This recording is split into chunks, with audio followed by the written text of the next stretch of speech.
आसमान पर काले बादलों की मोटी चादर फैली हुई थी, जिसमें चांद पूरी तरह से छिपा हुआ था। हवा में एक अजीब सा सन्नाटा था, जो किसी भी इंसान की रीढ़ में सिहरन पैदा कर सकता था। धर्मपुर गांव की तरफ जाने वाली कच्ची सड़क पर सिर्फ एक बैलगाड़ी चल रही थी। इस सुनसान रास्ते पर बस लालटेन की टिमटिमाती रोशनी ही एकमात्र उजाला थी। बैलगाड़ी पर बैठा था गोपाल, लगभग 25 साल का एक सीधा सादा गांव का लड़का।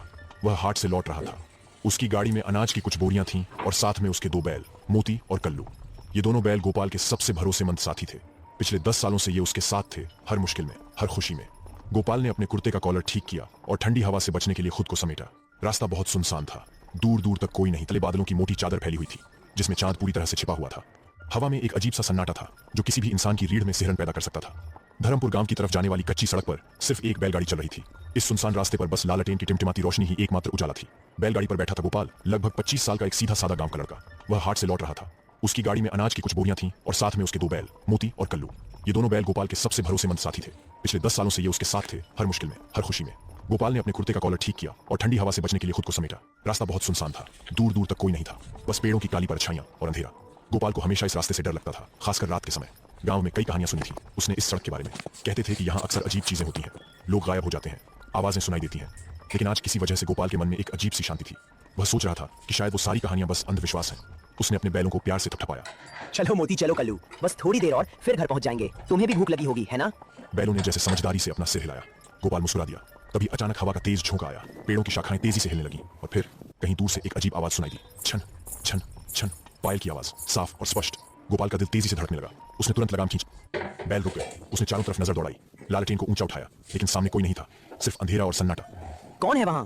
कोई जवाब नहीं आया, बस हवा की साएं साएं और वही पायल की आवाज, छन छन छन। गोपाल ने गहरी सांस ली। शायद मेरा वहम है, चलो आगे बढ़ते हैं। लेकिन जैसे ही उसने बैलों को आगे बढ़ाने के लिए रस्सी खींची, दोनों बैल अचानक रुक गए। उन्होंने एक कदम भी आगे नहीं बढ़ाया। मोती और कल्लू, जो कभी गोपाल की बात नहीं टालते थे, अब पूरी तरह से जम गए थे। उनकी आंखों में डर साफ दिखाई दे रहा था। क्या हुआ तुम दोनों को? तभी सड़क के बीचों बीच से एक सफेद धुंध उभरने लगी। धीरे धीरे वह धुंध गाढ़ी होती गई और उसके अंदर से एक आकृति उभरने लगी। गोपाल की सांसें थम गई। उसका हाथ लालटेन को पकड़े हुए कांपने लगा। धुंध के अंदर से धीरे धीरे एक औरत बाहर आई। उसकी साड़ी पूरी तरह से भीगी हुई थी। उसकी आंखों में एक अजीब चमक थी, जो न तो पूरी तरह से डरावनी थी और न ही पूरी तरह से सामान्य। उसके पैरों में चांदी की पायल थी, जो हर कदम पर छनकती थी। वह औरत धीरे धीरे गोपाल की बैलगाड़ी के पास आई। उसके चेहरे पर एक मुस्कान थी, लेकिन वह मुस्कान किसी तरह की गर्मजोशी नहीं दे रही थी, बल्कि एक अजीब सी ठंडक फैला रही थी। गोपाल, क्या मुझे भी गाड़ी में बैठा लोगे? गोपाल पूरी तरह से हैरान रह गया। उसके मुंह से शब्द नहीं निकले। उसका दिल तेजी से धड़क रहा था। वह कैसे जानती थी उसका नाम? इस सुनसान रास्ते पर वह कहां से आई? और सबसे बड़ी बात, उसकी साड़ी इतनी भीगी कैसे थी, जबकि बारिश तो हफ्तों से नहीं हुई थी? तुम मुझे जानती हो? कुछ नाम भुलाए नहीं जाते, कुछ चेहरे हमेशा याद रहते हैं। गोपाल के दिल में अचानक एक अजीब सी भावना उठी। वह डर नहीं था, बल्कि एक अजीब सा आकर्षण था, जैसे इस अंधेरी रात में भी कोई उसे अपनी तरफ खींच रहा हो। औरत की आंखों में एक गहरा दुख था, और उसी दुख में गोपाल को जाने क्यों अपनी खुद की परछाई दिखाई दी। जैसे वह अकेलापन, वह तन्हाई जो वह महसूस करता था, वह इस औरत की आंखों में भी थी। बैठ जाओ। औरत ने धीरे से सिर हिलाया और बैलगाड़ी पर चढ़ गई। वह गोपाल के बिल्कुल बगल में बैठ गई। उसकी साड़ी से पानी की बूंदें टपक रही थी। एक अजीब सी ठंडक उसके शरीर से निकल रही थी। गोपाल ने बैलों को आगे बढ़ने का इशारा किया। इस बार मोती और कल्लू धीरे धीरे आगे बढ़े, लेकिन उनकी चाल में एक अजीब सी हिचकिचाहट थी। गाड़ी फिर से चल पड़ी, लेकिन अब गोपाल को महसूस हो रहा था कि कुछ बदल गया है। हवा और भी ठंडी हो गई थी। अंधेरा और भी गहरा लग रहा था। लालटेन की रोशनी भी मध्यम पड़ती जा रही थी। कुछ देर तक सन्नाटा रहा, सिर्फ बैलगाड़ी के पहियों की आवाज और हवा की साएं साएं सुनाई दे रही थी। फिर गोपाल ने हिम्मत करके पूछा, कहाँ जाना है तुम्हें? औरत ने उसकी तरफ देखा। उसकी आंखों में वही गहरा दुख था, जहाँ से कोई लौट कर नहीं आता। गोपाल का दिल तेजी से धड़कने लगा। उसके माथे पर पसीने की बूंदें आ गई। क्या मतलब है तुम्हारा? औरत ने कोई जवाब नहीं दिया। वह बस आसमान की तरफ देख रही थी। उसके चेहरे पर एक अजीब सा भाव था, जैसे वह कहीं बहुत दूर खोई हुई हो। गोपाल ने उसे ध्यान से देखा। पहली बार उसने गौर किया कि औरत के गले में एक पुरानी मंगलसूत्र थी, जो टूटी हुई थी।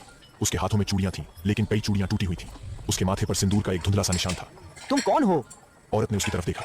उसकी आंखों में आंसू थे। मैं वो हूँ जो भूल गई थी। पता है, मेरी एक भी रील वायरल नहीं होती थी। 4000, 5000, 7000 व्यूज ही आते थे। मुझे पहले लगता था कि मैं कुछ गलत कर रही हूँ, बट रियलिटी। मैं वो हूँ जिसे छोड़ दिया गया था। मैं वो हूँ जो अभी भी इंतजार कर रही हूँ। गोपाल को कुछ समझ नहीं आया। किसका इंतजार? उसका जो वादा करके गया था, उसका जो कहता था कि जल्दी लौट आएगा, लेकिन वो कभी नहीं आया। और मैं यहीं रुक गई, इसी रास्ते पर, इसी अंधेरे में। गोपाल के रोंगटे खड़े हो गए। उसे अचानक याद आया कि कई साल पहले गांव में एक कहानी सुनी थी। एक नई शादीशुदा औरत थी, जो अपने पति का इंतजार करते करते इसी रास्ते पर खो गई थी। उसका पति शहर गया था काम के लिए और वादा किया था कि 1 महीने में लौट आएगा, लेकिन वह कभी नहीं लौटा। और वह औरत हर रात इसी रास्ते पर आकर इंतजार करती थी। एक दिन वह गायब हो गई। कहते हैं उसकी लाश शमशान के पास मिली थी। तुम वो? गोपाल के मुंह से शब्द फूटे। औरत ने मुस्कुराते हुए कहा, हाँ, मैं वही हूँ, और अब तुम मेरे साथ हो। अचानक तेज हवा का झोंका आया। पेड़ जोर से हिलने लगे, आसमान में बिजली चमकी और फिर धुंध, बहुत घनी धुंध चारों तरफ फैल गई। गोपाल को कुछ भी दिखाई नहीं दे रहा था। लालटेन बुझने लगी। मोती, कल्लू, रुको। लेकिन बैल रुके नहीं, वे तेजी से भागने लगे। गाड़ी हिचकोले खाने लगी। गोपाल ने लगाम खींचने की कोशिश की, लेकिन रस्सी उसके हाथ से फिसल गई। रुको रुको। धीरे से उसका हाथ पकड़ा। उसका हाथ बर्फ की तरह ठंडा था। अब रुकने का समय नहीं है गोपाल, अब चलने का समय है। वहां जाने का समय है जहां से कोई लौट कर नहीं आता। गोपाल ने अपना हाथ छुड़ाने की कोशिश की, लेकिन औरत की पकड़ बहुत मजबूत थी। उसकी आंखें अब पूरी तरह से सफेद हो गई थी। उसके चेहरे पर वह मुस्कान नहीं रही। अब वहां एक भयानक खालीपन था। गाड़ी और तेज चलने लगी। धुंध और घनी होती गई। गोपाल को लगा जैसे वे जमीन पर नहीं बल्कि हवा में चल रहे हैं। चारों तरफ अजीब अजीब आवाजें आने लगी, कराहने की आवाजें, रोने की आवाजें, चीखने की आवाजें। छोड़ो मुझे, छोड़ो। लेकिन औरत ने उसे और मजबूती से पकड़ा।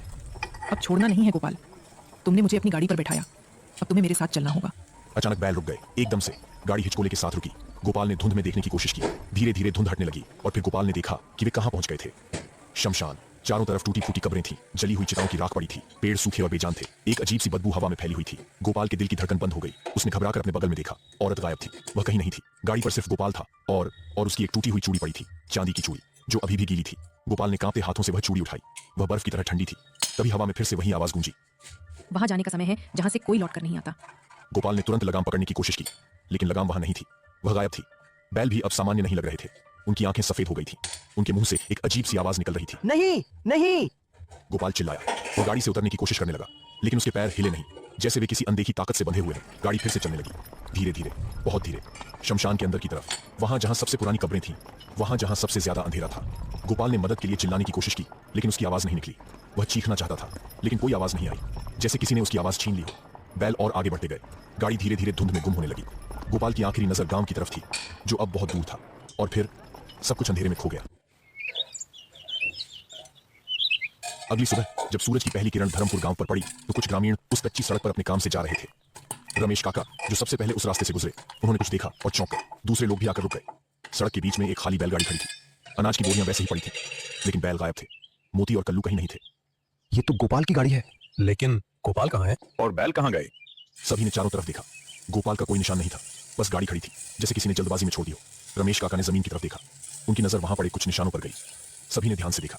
मिट्टी पर पैरों के निशान थे, 2 जोड़ी, एक बड़े भारी पैरों के, जो गोपाल के हो सकते थे, और दूसरे छोटे हल्के पैरों के, जैसे किसी औरत के। देखो, ये कदमों के निशान हैं। ये निशान कहाँ जा रहे हैं? रमेश काका ने निशानों को फॉलो किया। वे सड़क से हटकर जंगल की तरफ जा रहे थे, और फिर शमशान की तरफ। ये तो शमशान की तरफ जा रहे हैं। सभी ने एक दूसरे की तरफ देखा। किसी की हिम्मत नहीं हुई कि वे उन निशानों को फॉलो करें। कल रात बहुत अजीब रात थी, बहुत घनी धुंध थी, और मुझे लगा जैसे पायल की आवाज़ सुनाई दी। पायल की आवाज? हाँ, वही पायल जो उस औरत के पैरों में थी। वो औरत जो कई साल पहले यहाँ गायब हो गई थी, जो अपने पति का इंतजार करते करते। चुप रहो, ऐसी बातें मत करो। लेकिन सबके मन में वही ख्याल था, वही पुरानी कहानी, वही भूतिया कहानी जो गांव में सालों से चली आ रही थी। पुलिस को बुलाया गया। उन्होंने पूरी जगह की तलाशी ली, शमशान तक गए, लेकिन गोपाल का कोई निशान नहीं मिला। बैल भी नहीं मिले। बस वे पैरों के निशान थे, जो धीरे धीरे धुंधले होते गए, जैसे वे मिट्टी में नहीं बल्कि हवा में बने हों। गाड़ी पर एक चीज मिली, एक टूटी हुई चांदी की चूड़ी, जो अभी भी गीली थी, हालांकि बारिश हफ्तों से नहीं हुई थी। गोपाल की मां रोते रोते बेहाल हो गई। पूरे गांव में शोक की लहर दौड़ गई, लेकिन कोई नहीं जानता था कि गोपाल का क्या हुआ। वह कहां गया?